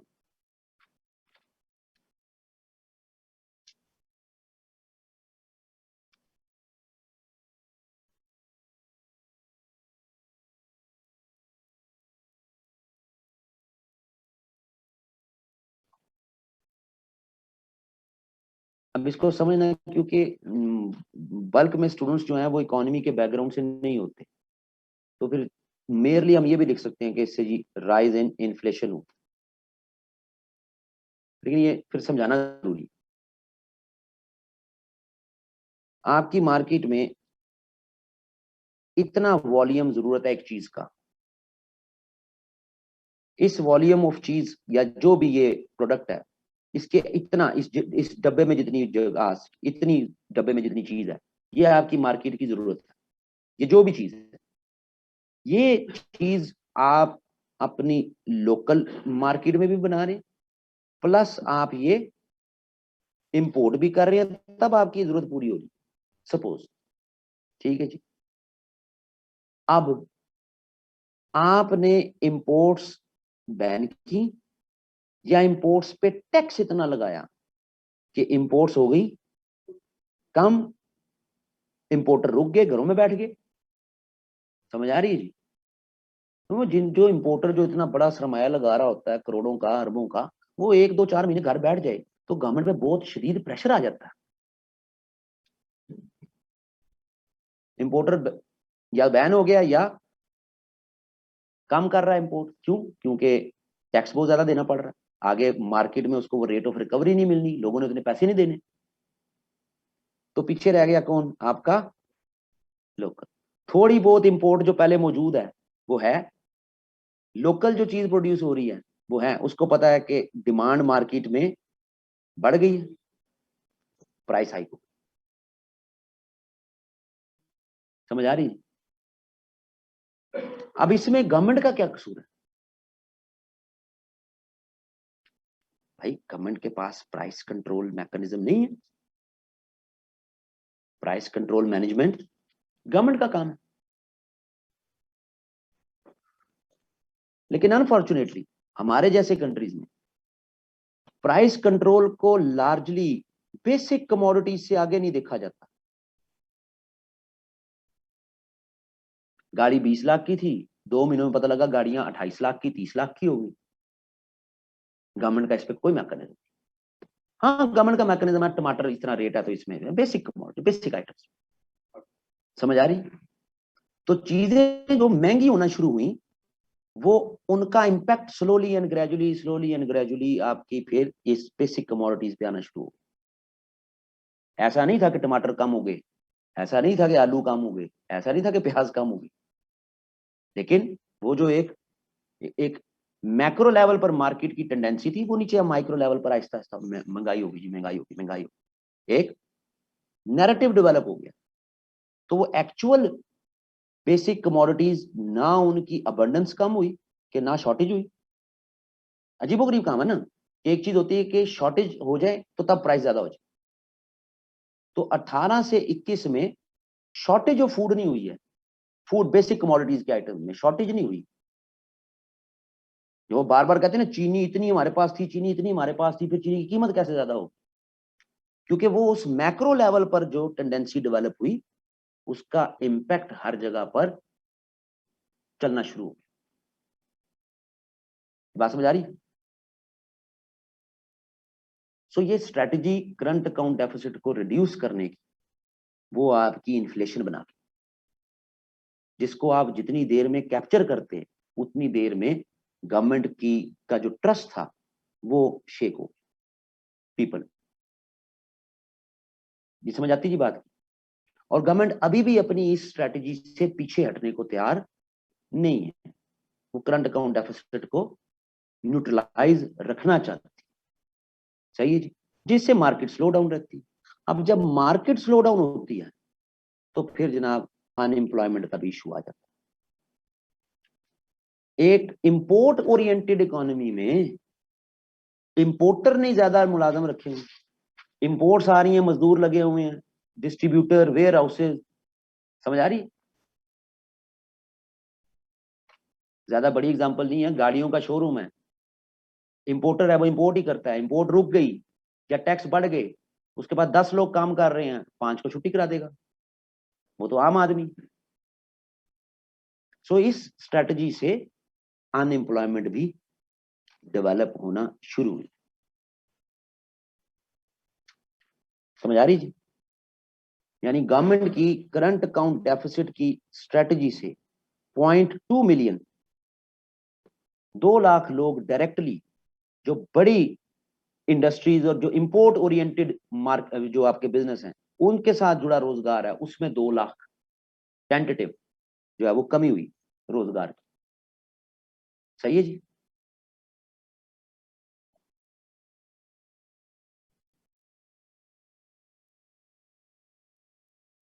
तो इनकी स्ट्रेटजी में ये इशू है। पिछले वालों ने मार्केट को ओपन करने के चक्कर में प्रॉब्लम बना दी, ये उस ओपननेस को कंट्रोल करने के चक्कर में प्रॉब्लम बना दी। जो रियल रीजन है वो ये है कि ये दोनों एक करंट अकाउंट डेफिसिट को ओवरलुक कर गए और दूसरे करंट अकाउंट डेफिसिट को एड्रेस करने में लगे, जबकि जो रियल इशू है वो अपनी जगह पर मौजूद है, वो चल रहा है, वो नहीं रुक रहा। सही है जी? सो लो इनकम भी होगी लोगों की और बहुत से मसाइल, तो ये बड़े बेसिक बड़े मसले आपको जो दो कन्फ्रंट हो गए गवर्नमेंट की पॉलिसी की वजह से। अब ऐसा नहीं है कि जब ये सारे काम हो रहे हैं, इन्फ्लेशन ज्यादा हो रही है और बाकी भी इश्यूज हो रहे हैं, तो गवर्नमेंट ने ज़ाहिर है फिर उसका रिलीफ मैकेनिज्म भी तो चलाना है। तो इन्होंने अपना फिर, अब इकोनॉमी सिर्फ यही तो नहीं है कि जो है मैक्रो लेवल पे डील करना, आप इकोनॉमी तो फिर माइक्रो लेवल पे भी डील करनी। सही? अब ये मत समझना कि मैं हजरत इमरान खान की हुकूमत के खिलाफ बात कर रहा हूँ, ठीक है? आपकी मर्जी है कि आप पेपर में लिखना चाहिए या ना लिखना चाहिए, लेकिन अचानक मुझे एक लतीफा याद आ गया कि 2 MNA जो है वो बैठे हुए थे। तो एक ने कहा कि मैंने अपने इलाके में एक गली भी कच्ची नहीं छोड़ी, सारी गलियां पक्की हो गई हैं। मेरे इलाके में प्राइमरी स्कूल, मिडिल स्कूल, ठीक है जी, सेकेंडरी स्कूल, कॉलेज भी बनवा दिया है। लड़कियों के लिए दस्तकारी का स्कूल, लड़कियों के लिए school, college, basic health unit, मैंने यार कुछ नहीं छोड़ा। मैंने अपने इलाके की इतनी खिदमत कर। ठेकेदार कहते थे यूं नहीं यूं करना, मैं कहता था यार मेरी जेब से पैसे ले लो, लगाओ, मेरे अवाम को दुख ना हो। तो दूसरा हंसने लग गया। उन्होंने कहा लगता तूने ना अगली दफा असेंबली में नहीं आना। तो कहता वो कैसे? कहता बाद में बताऊंगा। अगले इलेक्शन आए तो वो जो अपने इलाके में इतनी खिदमत कर चुका था वो हार गया, और वो जो दूसरा था जो इतनी खिदमत नहीं कर रहा था वो जीत गया। तो वो हारे वाला जिसने इतनी डेवलपमेंट कराई थी उसने तो पूछा यार कैसे? मैं इतनी डेवलपमेंट करवाई मैंने, मैं हार गया, तूने तो कुछ नहीं करवाया, तो तू कैसे जीत गया? मैंने कहा मैं जीता ऐसे कि मेरे इलाके में मसला ही नहीं जन्म लेता था कोई, तो मैं मसाइल बनवाता था। जमादारों को कहता था गटर बंद करो, गटर बंद होते थे, लोग एहतजाज करते थे, मैं आता था, मैं खुलवाता था। ठीक है जी। तो कुछ ऐसा ही हाल यहाँ पे अब चलने लगा कि हमने जनाब फिर गवर्नमेंट के जो इनिशिएटिव्स हैं एट द माइक्रो लेवल, हमने जनाब एहसास प्रोग्राम चलाया। ठीक है जी, ठीक है जी। हमने आम आदमी तक हम आगे, और हमने फिर आम आदमी को एहसास प्रोग्राम में उसको रोजगार भी प्रोवाइड किया। हमने 134 प्रोग्राम्स भी इनिशिएट किए ताकि लोगों को सेहत सहूलत कार्ड भी दिए, तहफुज यानी एहसास तहफुज भी दिया, एहसास लंगर खाने भी बनाए, गरीब आदमी कोई भूखा ना सोए। हमने ये सारे काम किए। समझ आ रही जी? रियासतों का सोशल एक्शन प्लान होना चाहिए, लेकिन not at the expense of जो आपकी मैक्रो इकोनॉमिक्स है। कि सोशल एक्शन प्लान ही रियासतों का या गवर्नमेंट्स का वही जबरदस्त हो, वो जबरदस्त है सोशल एक्शन प्लान। लेकिन इसके बजाय अगर आप फिजिकल डेफिसिट को एड्रेस कर रहे होते, ways and means to enhance your low tax to GDP ratio, तो वो ज्यादा इफेक्टिव होना था। 2018 में जब ये गवर्नमेंट आई तो ये हिशाम बैठा है। 2018 तक मैं जो एकेडमी चलाता था वो टैक्स रिटर्न फाइल नहीं करती थी, वो कोई सेल्स टैक्स, सर्विसेज टैक्स नहीं देती थी। 2018 में हमने कहा हम अकेडमी रजिस्टर कराएंगे, इमरान खान की हुकूमत आई है, हम इसको सपोर्ट करेंगे। ये मुझे बड़ा रोकता रहा, मतलब पागलो ना करो ना करो। नहीं, हम हर फीस का 16% जनाब पंजाब रेवेन्यू अथॉरिटी को टैक्स भेजा करते थे। ठीक है जी। वाहिद के नाम पे अकेडमी रजिस्टर थी क्योंकि मैं सरकारी मुलाजम, तो जनाब साल बाद अकेडमी का पहले साल 18-19 का टैक्स रिटर्न भी फाइल की हमने। जनाब बिल्कुल काम, बेहतरीन काम करेंगे। साल बाद हमने देखा भाई कर क्या रहे हैं, बिजली का बिल हमारा बढ़ गया। समझ आ रही है? यानी टैक्स भी दे रहे हैं हम, 16% जीएसटी भी दे रहे हैं, ठीक है जी, और इनकम टैक्स भी दे रहे हैं। कमीशन बेस्ड इनकम टैक्स था हमारा, 10% लगता था कमीशन पे। कमीशन बेस्ड जो भी आपकी इनकम है उस पर 10% है जी, फिक्स फ्लैट रेट, तो वो भी दे रहे हैं, जीएसटी भी दे रहे हैं। बिजली का रेट हमारा ही बढ़ गया, बिजली आ को नहीं रही, तो यूपीएस भी आ रहे हैं। 24 या पता नहीं 30 या 24 और 28 तो बैटरियां लगी हुई थी। ये हम कर क्या रहे हैं? तो वो तो चलो अकेडमी बंद होगी तो होगी, नहीं तो तो हम भी फिर एहसास प्रोग्राम में चले जाते। ये एमी मजाक में बात हो रही, असल इशू आपका सारे का सारा वो फिजिकल टैक्स। तो एक ये इनिशिएटिव लिया, अच्छा इनिशिएटिव है पुअर के लिए, लेकिन जब आप गवर्नमेंट के स्टेप्स इन इकोनॉमिक स्फीयर देख रहे हैं तो उसके कॉन्टेक्स्ट में ये एहसास प्रोग्राम में लगाए जाने वाला पैसा, इसको प्रॉपरली मैनेज अगर आप अपने हायर लेवल पर करते तो यहां पर आपका फिर पैसा इन्वेस्ट कम होता। फिर जनाब प्राइस हाइक,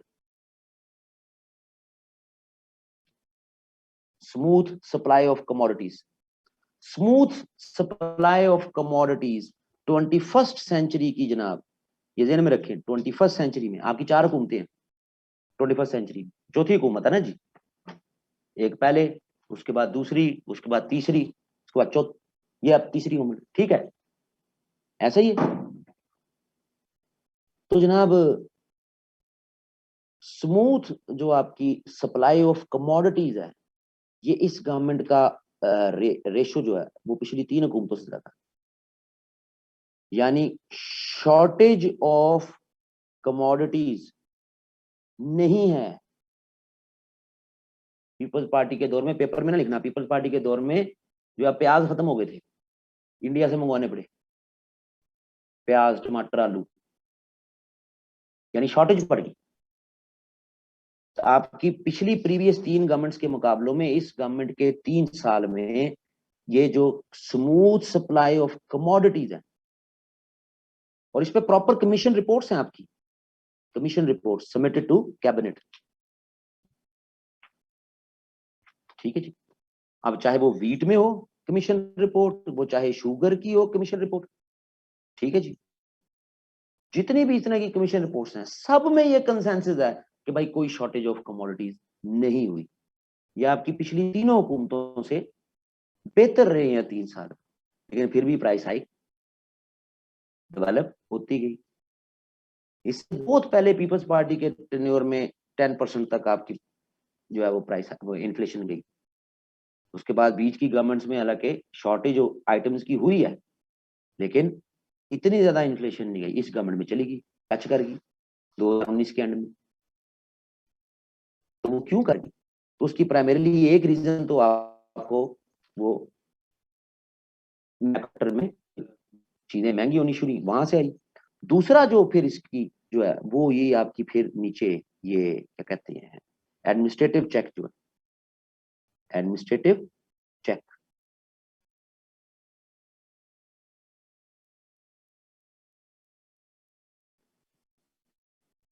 ये अभी जो आपको एलएनजी वाला भी केस स्टडी बताया उसमें भी एडमिनिस्ट्रेटिव चेक का इशू, वो डेवलप नहीं हो सकता। समझ आ रही जी बात की? फिर उन्होंने जॉब क्रिएशन में भी काम किया। अब वो भी ये इसमें क्या कहते हैं, national agriculture emergency relief program, national agriculture emergency program, national agriculture emergency program, नया पाकिस्तान हाउसिंग सोसाइटी,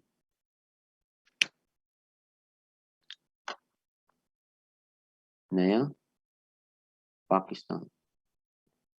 वो सच यार, नया से मुझे याद आया, ये 6 से लेके 13 तक ये ऑनलाइन सेशंस हैं। ये मैं रिकमेंडेशन नहीं कह रहा, लेकिन अगर किसी ने लेने हैं तो वो उसको वाहिद के या मेरे उसमें देख ले, मैं ग्रुप में भी अपलोड कर दूंगा। इनमें से कोई भी सेशन जो है वो मेरी तरह बदमाशी वाला नहीं है कि वो आप कर लोगे, फीस दो तो फिर ही पढ़ोगे। ये सारे डेमो वाले हैं। गालिबन कल है उसका इंग्लिश कंपोजिशन का, गुलनवाज का टाइम आई डोंट नो कौन सा है, कल 6 सितंबर, कौन सा दिन होता है 6 सितंबर? नहीं होए यौम दफा 1953 तक का 14 अगस्त को पाकिस्तान डे मनाते थे। 14 अगस्त 1953 तक आप 14 अगस्त मनाते।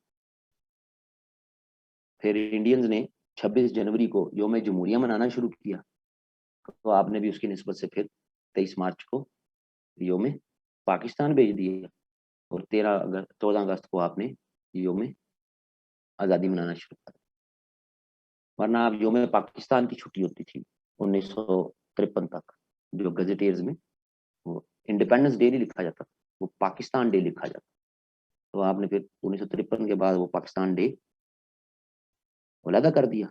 और अब तो छुट्टियां ही बड़ी हैं, अगर जो है वो कोई अच्छी हुकूमत आ जाए ना, छुट्टियां बड़ी। हमारे छोटे होते तक तो होती थी, इकबाल के मरने पे लगा छुट्टी, उसके पैदा होने पे लगा छुट्टी। जिन्ना के मरने पे ज्यादा छुट्टी, उसके पैदा होने पे ज्यादा छुट्टी। आप उन्होंने छुट्टियां ही खत्म कर दी। चलो, तो 12/6 सितंबर को योम दफा। अच्छा जी, उसके बाद 10 बिलियन सुनामी जी।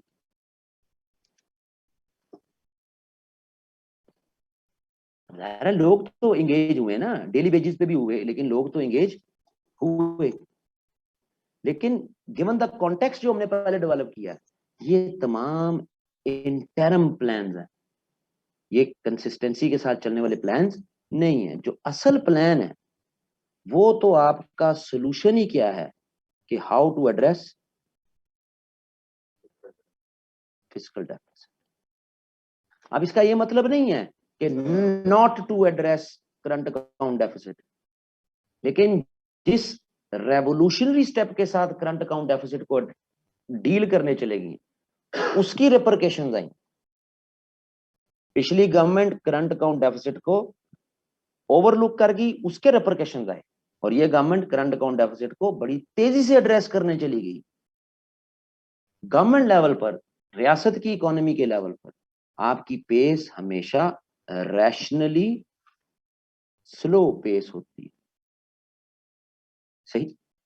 अब ये फिजिकल डेफिसिट एड्रेस कैसे होगा,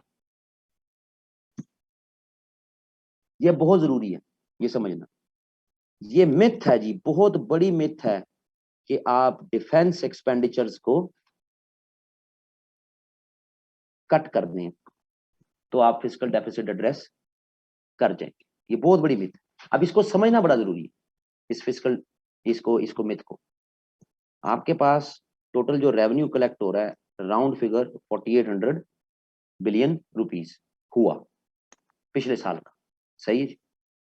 अब इसमें जो बड़े खर्चे हैं उनको जरा साइड पे करें, और डेफिसिट हम अगर अज्यूम कर लें कि आपका बजट जो है जो 77 का था, 77 का कर लें हम, तो ये आपका जनाब डेफिसिट बना 29 अरब रुपए का। सही है जी। अब अगर आप इस एक्सपेंडिचर में से, ये सॉरी, इस 4800 में से आपने लगभग 1200 अरब रुपया, वो आपका डिफेंस का एक्सपेंडिचर है, थोड़ा सा 1200 से ज्यादा, it's amount to 27% of your total total budget, नहीं, 27% ऑफ योर कलेक्शन। ये सही है जी। ये निकाल दिया, पीछे आपके पास रह गया 3600। जो पिछले 10 सालों का, यानी 10 से 12 सालों का, इन 8 से 18 की एक जो एवरेज है, कि आपका रेलवेज, आपका पोस्टल, आपका पीआईए, आपकी स्टील मिल्स, ये जो बड़े बड़े स्टेट ओन्ड एंटरप्राइजेस कहते हैं जी, स्टेट ओन्ड एंटरप्राइजेस, ये स्टेट ओन्ड एंटरप्राइजेस, इनका जो डेफिसिट है या इनको सब्सिडी देती है गवर्नमेंट, वो 600 से 800 अरब रुपए तक चली जाती थी एवरेज इन 10 सालों। सही है जी। यानी 3600 में से आप फिर ये पैसा भी निकाल दें, तो ये 2800 से 3000 अरब रुपए तक आपके पास पैसा रहेगा, जिससे आपने पूरा मुल्क चलाना है। ठीक है जी, समझ आ रही है जी। इसी में से आपने फिर एजुकेशन पे भी लगाना, सैलरीज भी देनी, यानी इसमें आपका फिर इस तरह कर लें कि इसमें आपका एक नॉन डेवलपमेंट कंपोनेंट है जो आपके फिक्स खर्चे हैं, दूसरा आपका डेवलपमेंट कंपोनेंट है, वो आपने इसी में से खर्च कर। तो ये पॉसिबल नहीं कि आप पूरा मुल्क इस अमाउंट में चला सके। तो इसका मतलब ये हुआ कि अगर आप इस 1200 को खत्म तो नहीं कर सकते ना, फौज खत्म तो नहीं कर देनी, समझ आ रही है।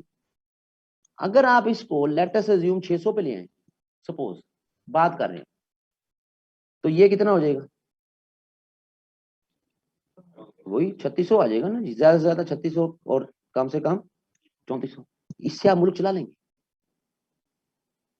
तो ये एक हाईली मिथ और इरेशनल बात है कि जी डिफेंस बजट कट कर दें, डिफेंस बजट कट कर दें, इसको कम कर दें, इसको कम कर दें। तो भाई आप 1200 अरब से 600 अरब पर नहीं आ सकते। आप रैशनलाइजेशन कर भी देंगे तो ज्यादा से ज्यादा 100 अरब का कर सकते हैं।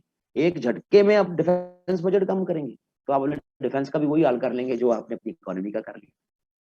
सो ये चीज जेहन में रखें कि ये पॉसिबल नहीं है कि ये जो मैं था ना जी फौज खागी सारा, फौज खागी सारा, इससे जरा दूर रहना हमने ना। इसको पेपर का हिस्सा बनाना है कि जी हम पेपर में कह दें जी कि क्या करना है जी, तो हम जनाब डिफेंस बजट अपना फौज ही खत्म कर देंगे। आप एक लम्हे के लिए ये सोचें कि आप फौज भी खत्म कर, सपोज आप 1200 का 1200 अरब रुपया बचा लें, आप ठेके पे दे दें फौज। ये पेपर में नहीं लिखना, समझाने के लिए बता रहा हूं कि फिजिकल डेफिसिट की रेमेडी में ये हरकत नहीं करनी। आप अज्यूम करें कि ये 1200 अरब रुपया नहीं खर्च होगा, यानी कि यहां फिर ये 4200 हो गया, ऐसा ही है। बजट कितना है आपका 7700 का, 2500 का डेफिसिट तो फिर भी है, तो आप सारी फौज घर भेज दें, बाकी भी तो पैसे आपको चाहिए। ये तो नहीं है कि आप फौज सारी घर भेज दें तो आपका जनाब बजट नीट एंड क्लीन हो जाएगा, आप तरक्की के रास्ते पे। ये हाईली इरेशनल है, ये मिथ है, इसको पेपर की जीनत नहीं बनाना, ये जेन में रख लें। पेपर की जीनत आपने क्या बनाना है? पेपर की जीनत आपने बनाना है कि जनाब टू वे स्ट्रेटजी होती है, two way strategy, how to address physical deficit. सही। एक आपकी स्ट्रेटजी होती है कि आप टैक्स बेस बढ़ाते हैं, टैक्स नहीं बढ़ाते कि आप टैक्स बढ़ा दें, आप टैक्स बेस बढ़ाते हैं। मोर एंड मोर पीपल जिनको आप इनकॉर्पोरेट करते हैं इन टैक्सेशन, समझ आई जी? यानी टैक्स बेस अपनी बढ़ाते हैं, उसके लिए आप अपना टैक्स का जो फाइलिंग का सिस्टम है उसको बेहतर करें, आपकी टैक्स एडमिनिस्ट्रेशन बेहतर हो, इजी हो टैक्स फाइलिंग कर। समझ आती? आप फिर साल में एक दफा दो दफा टैक्स एमनेस्टीज दें ताकि लोग आ जाएं अपनी करेंसी को वाइट करने के लिए, एमनेस्टीज होनी आ जाए। तो अपनी टैक्स बेस बढ़ाने पे काम करें कि जितनी आप टैक्स बेस बढ़ाएंगे तो ऑटोमेटिकली आपका टैक्स रेवेन्यू बढ़ता जाएगा, बजाय इसके कि आप मोर एंड मोर टैक्स लगाएंगे तो प्रॉब्लम होगी, चीजें महंगी होंगी। समझ आती है?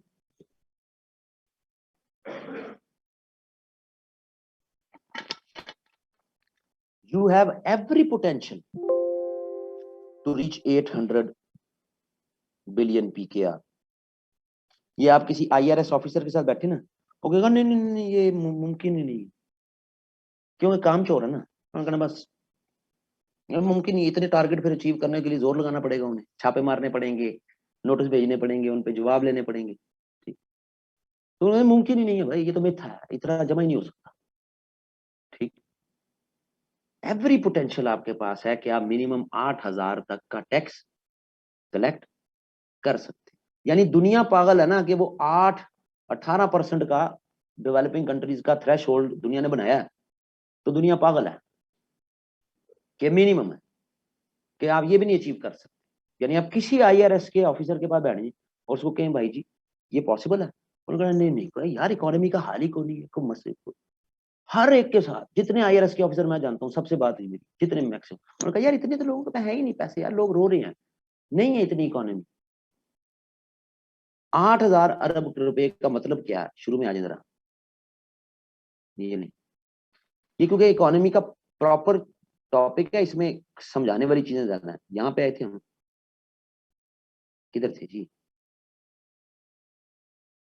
ये ये है जी 8600, यही बनाया था ना, 300 अरब की हम इकोनॉमी है, ना कम किया ना ज्यादा किया, 300 अरब तक की इकोनॉमी, इतने में ही है हम, $300 बिलियन, इससे थोड़ा सा ऊपर थोड़ा सा नीचे, इतने यही फिगर है हमारी। तो ये 800 के हिसाब 18% के हिसाब से अमाउंट निकाली, यानी दुनिया पागल है कि दुनिया ने स्टैंडर्ड बनाया हुआ है कि मिनिमम 18% तक जाना चाहिए डेवलपिंग कंट्री को। तो हमारे आईआरएस के डिपार्टमेंट्स को चाहिए फिर दुनिया को बताएं कि नहीं 18% बहुत ज्यादा, ये नहीं अचीव हो सकता। ठीक है जी। तो आप जितने भी आईआरएस के ऑफिसर से बात करें नहीं, लेकिन एकेडमिकली जब आप पढ़ेंगे आपने उन आईआरएस ऑफिसर्स की बातें नहीं लिखनी पेपर। अब नासिर जमाल को ना बता देना, वो एमी यू नो फिर उसने कहना है कि भट्ट साहब हमारे डिपार्टमेंट के खिलाफ बात करते हैं। लेकिन ओवरऑल ज्यादा टेंडेंसी जो मेरे स्टूडेंट्स हैं, अब नासिर जमाल मेरा स्टूडेंट तो नहीं है, कुलीग है, लेकिन मेरी जितनी अपने स्टूडेंट से बातें हुई हैं उन्होंने कहा जी नहीं जी इतना तो 8,000 पॉसिबल ही को नहीं, ये तो हो ही नहीं सकता। तो मतलब 8,000 18% बना रहा है ना, बल्कि इससे कम ही हो रहा है, ऐसे ही। तो जनाब इस पे आप आ सकते हैं 8,000, आप 8,000 तक आ जाए, इतना ही आपका बजट है। 75 से 77 में फ्लक्चुएट करना आपका बजट अगले साल का। अब आपकी फिर भी सेविंग भी बनी। अब ये एक झटके में तो नहीं आप जा सकते, आप स्लोली एंड ग्रेजुअली जाएंगे। जितना आपका डेफिसिट है, you need minimum 12 years, 10 to 12 years to overcome this deficit. अगर आप अपनी टैक्स बेस डेवलप कर लेते हैं तो यू नीड 10 to 12 ईयर्स के डेफिसिट को रिड्यूस कर। ठीक है जी। सो एक तो ये एस्पेक्ट। दूसरा फिर आपका है rationalisation of expenditure. Rationalisation of expenditure. अब एक्सपेंडिचर की रैशनलाइजेशन ये हमने एक टॉपिक किया हुआ है, उसका हेडर यहाँ पे काम आ जाएंगे। दो मॉडल है आपके पास, एक ब्रिटिश मॉडल है और दूसरा फ्रेंच मॉडल है ऑस्टेरिटीज का। कि रैशनलाइजेशन ऑफ जो आपके एक्सपेंडिचर है वो ये नहीं होता कि आप रिसर्च एंड डेवलपमेंट में पैसा ना लगाएं, आप इंफ्रास्ट्रक्चर में पैसा न लगाएं, आप non development component of budget उसको काम करते हैं।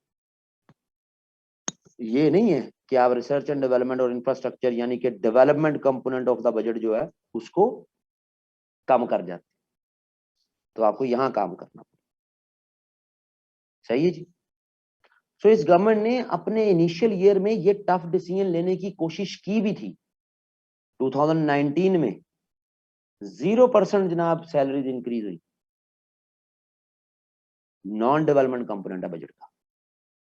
समझ आ रही?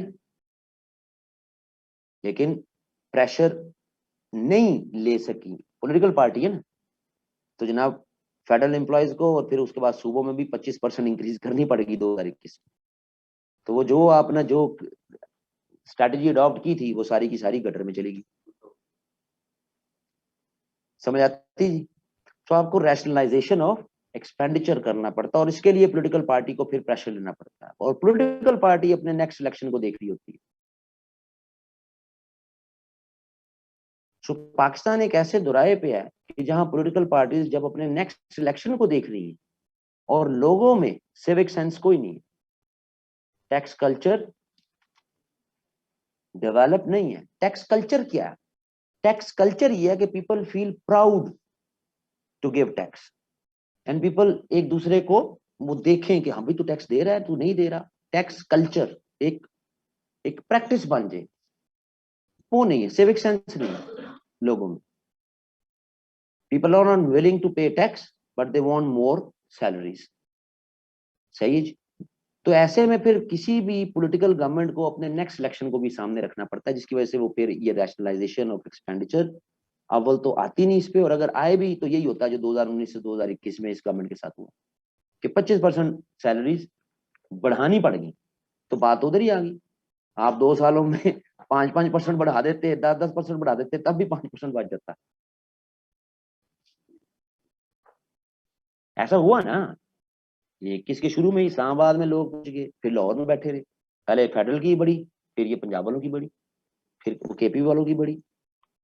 ठीक, जहां जहां इस पार्टी की ड्रैग। तो ये इशू है कि अगर ये रैशनलाइजेशन एक टफ डिसीजन है किसी भी गवर्नमेंट के लिए, ये लेना पड़ेगा। तो यूं आप क्या होगा कि आपका एक तरफ से आप टैक्स बेस एक्सपेंड कर रहे हैं और दूसरी तरफ से आपका जो एक्सपेंडिचर है उसको आप इसके, यानी वो इतना ग्रैंड सर्कल है तो उसको आप इसके करीब लाने की कोशिश करेंगे, इसको बढ़ाने की कोशिश करेंगे, टैक्स बेस बढ़ती जाएगी, एक्सपेंडिचर रैशनलाइज करेंगे, कम नहीं करेंगे, रैशनलाइज करेंगे। तो यूं आप इनको करीब लाते जाएंगे जिससे आप आपका फिस्कल डेफिसिट एड्रेस होता जाएगा टैक्स बेस बढ़ाने से। उसके लिए सिविक सेंस बड़ी जरूरी है, उसके लिए आपकी एडमिनिस्ट्रेशन बहुत इफेक्टिव होना जरूरी। ये बेसिक सोल्यूशन, अदर सॉल्यूशंस भी इसके साथ फर्दर इनकॉर्पोरेट हो। आप बिजनेस फ्रेंडली इन्वायरमेंट दें, बिजनेस एक्सपैंड होगा, टैक्स कलेक्ट होगा, ठीक है जी। लेकिन जो आइडियल सोल्यूशन है वो यही, बेस बढ़ाएं और एक्सपेंडिचर रैशनलाइज करें, क्योंकि आप जितनी बाकी एक्टिविटीज करेंगे, बिजनेस फ्रेंडली करेंगे, कुछ भी और एक्टिविटीज आप करेंगे जिससे आप सेल्स को प्रमोट करेंगे, इन सारे कामों से आप इनडायरेक्ट टैक्स ज्यादा ले रहे हो। पाकिस्तान का मसला यह है कि हमारे 60 to 65% हम टैक्स इनडायरेक्ट ले रहे हो, 35 to 40% टैक्स हमारे इनकम टैक्स जो डायरेक्ट टैक्सेशन है, सही। Indirect taxation pertaining to usage है, यूजेज कम, आपका टैक्सेशन कम।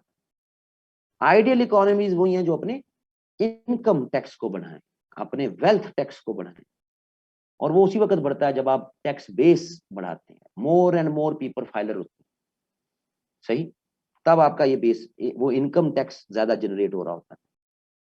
तो वो जो यूजेज वाला टैक्स है ये प्रॉब्लमेटिक है, ये हमारा मसला नहीं है, ये पूरी थर्ड वर्ल्ड कंट्रीज का मसला है कि पूरी थर्ड वर्ल्ड कंट्रीज में इनडायरेक्ट टैक्सेशन ज्यादा है, डायरेक्ट टैक्सेशन कम है, ये सबका मसला। खैर ये तो आगे फिर फैलता जाएगा, पूरा एक ऐसे का रायता ही बनता जाएगा। एक तरफ तो ये है, लेकिन इसका ये मतलब नहीं है कि करंट अकाउंट डेफिसिट को आप इग्नोर कर दें, ऐसा नहीं हो सकता। सो एक प्रोपोर्शनेट मैकेनिज्म,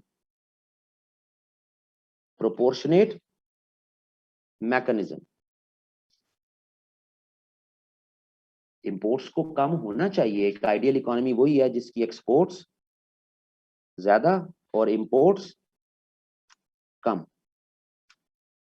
सही। ये आइडियल तो यही है,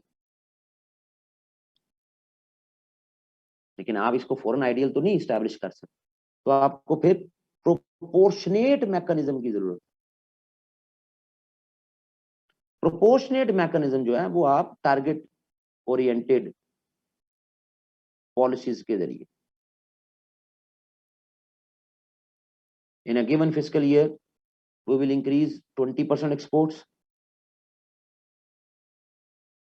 and the same given year we will decrease 20% imports।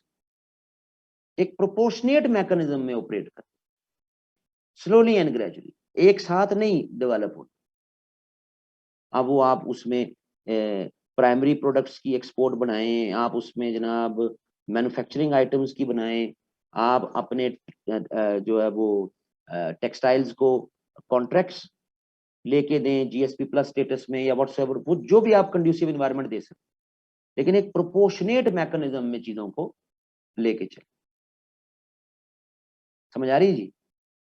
सो ये जो रेवोल्यूशनरी या केयरलेस टेंडेंसी थी, ये दोनों नजर आती है हमें पिछली और इस गवर्नमेंट, पिछली गवर्नमेंट की केयरलेस टेंडेंसी और इस गवर्नमेंट की रेवोल्यूशनरी टेंडेंसी। इकोनॉमी रेवोल्यूशनाइज नहीं की जा सकती, इसकी एवोल्यूशनरी जो है वो कॉन्टेक्स्ट में इसको ऑपरेट करते हैं। चाइनीज भी एक दिन में ही नहीं राइज करके, 1998 तक China top 5 exporters of the world में भी नहीं है,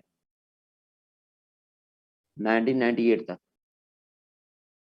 21st सेंचुरी शुरू होती है तो वो टॉप 5 में आना शुरू है, आहिस्ता आहिस्ता, फिर आहिस्ता आहिस्ता आहिस्ता ऊपर आना शुरू। ये एक दिन में नहीं होता है।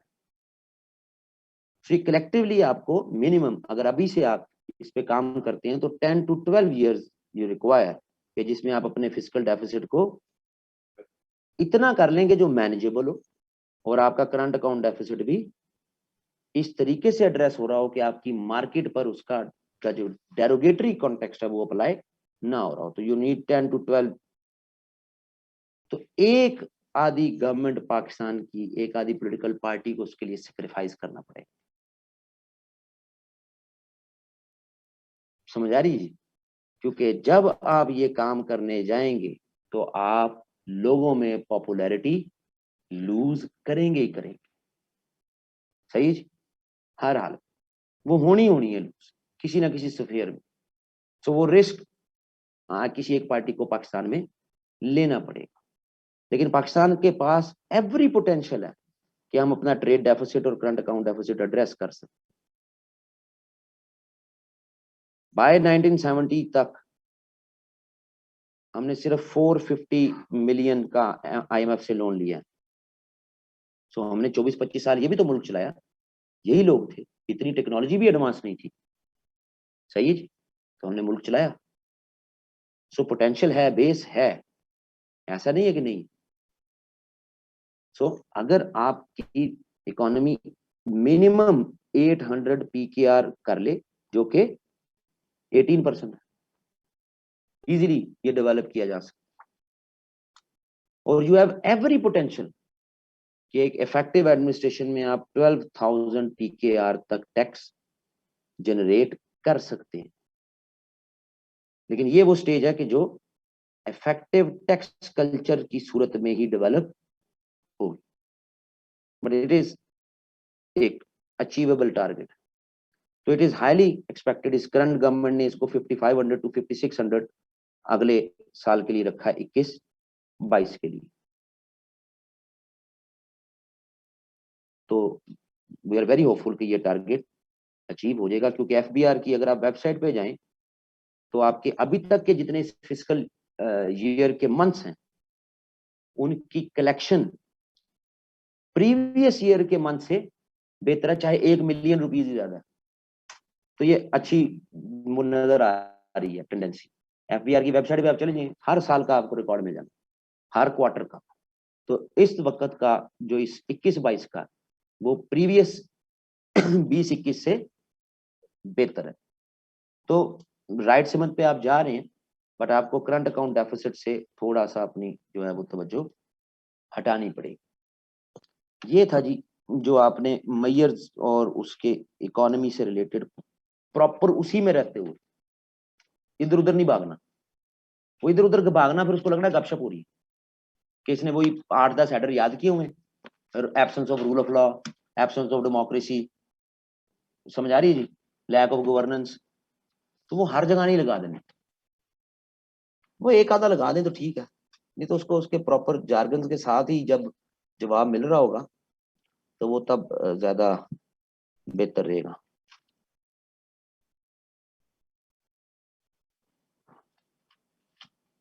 प्रोपोर्शनेट मैकेनिज्म है, वो तो हमने एग्जांपल दी ना, कि जिस रेट से आप एक्सपोर्ट बढ़ा रहे हो उसी रेट से आप कह रहे हो कि हम डिक्लाइन करेंगे अपनी।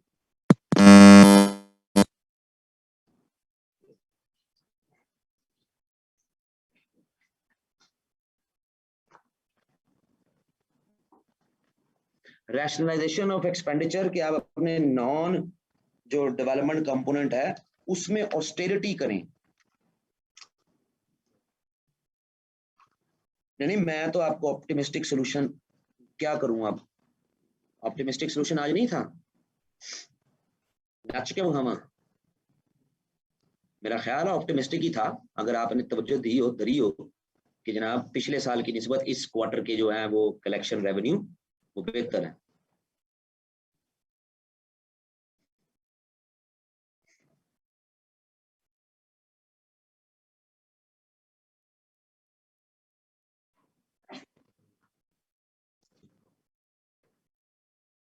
इंटरनेशनल मार्केट की प्राइसिंग का भी इशू है, ऐसा नहीं है कि नहीं है, लेकिन हमारा टॉपिक ये था कि आपके बेसिक इकोनॉमिक प्रॉब्लम क्या है और ये गवर्नमेंट की पॉलिसीज क्या है।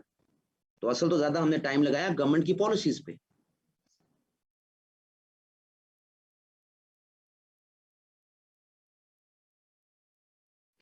हाय हाय हाय हाय हाय, नहीं, ये औकात से बाहर होता है ये लेक्चर जो है ना, इग्नोर कर दें ये लेक्चर। इस लेक्चर से कोई आपका सीएसएस का टॉप रुक नहीं जाना, जो जलालत आपके मुकद्दर में है वो होनी है, ठीक। तो इजी ले जाए। हालांकि मेरे नजदीक ये अभी बिल्कुल आसान हलवा इकोनॉमिक्स है, इसको कोई इकोनॉमिक्स का डिग्री वाला ये लेक्चर सुन ले वो गशीना मर जाएगा कि हमारे सब्जेक्ट को ही किया क्या इसने 20 नंबर के सवाल के लिए, क्या।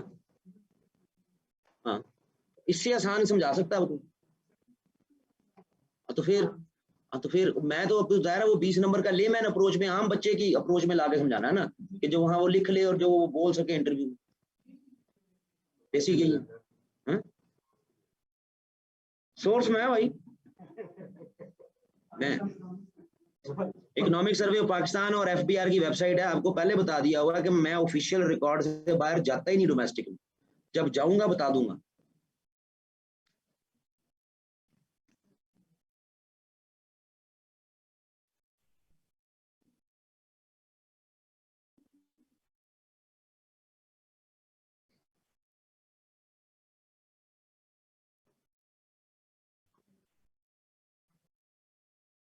ओके जी, बाय बाय।